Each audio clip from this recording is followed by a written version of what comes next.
চন্দনাইশ ক্লাবের উদ্যোগে আয়োজিত ক্রিকেট টুর্নামেন্ট 2026 সিজন 1 এর দ্বিতীয় দিনের খেলা উৎসবমুখর পরিবেশে অনুষ্ঠিত হয়েছে। শনিবার গাছবাড়িয়ার নিত্যানন্দ গৌরচন্দ্র সরকারি মডেল উচ্চ বিদ্যালয় মাঠে আয়োজিত এই টুর্নামেন্টে প্রধান অতিথি হিসেবে উপস্থিত ছিলেন লায়ন আলহাজ Rafiqul Islam, management chairman, Saudi আরবের মানাজিল আল মারজান ও মানাজিল আল সাফা হোটেল।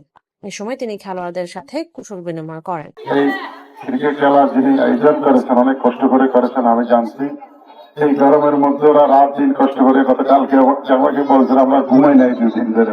এই কষ্ট করে যারা আয়োজন করেছে তাদেরকে আমার পক্ষ থেকে অনেক ধন্যবাদ জানাচ্ছি। আমি চাই এই সমস্ত খেলা, ফুটবল খেলা, ক্রিকেট খেলা আমাদের গাছবাড়ির মাঠে সবসময় থাকুক। সবসময় থাকার জন্য যে আমাদের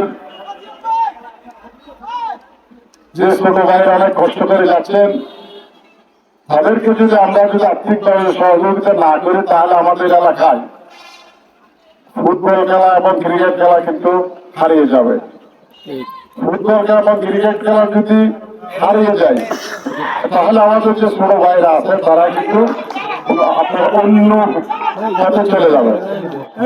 অন্য পথে চলে যাওয়ার পরে যে দেশে তাহলে বৃষ্টি খেলা শুরু হয়।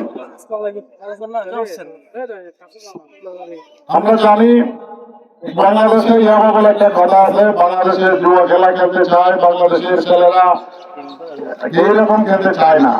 বাংলাদেশের ছেলেরা কিন্তু ভালো ভালো খেলাধুলার মধ্যে দিয়ে বাংলাদেশে সুন্দরভাবে বাংলাদেশকে পরিস্থিতি করতে চায়। তাদেরকে যদি আমরা সহযোগিতা না করি তাহলে কিভাবে বাংলাদেশ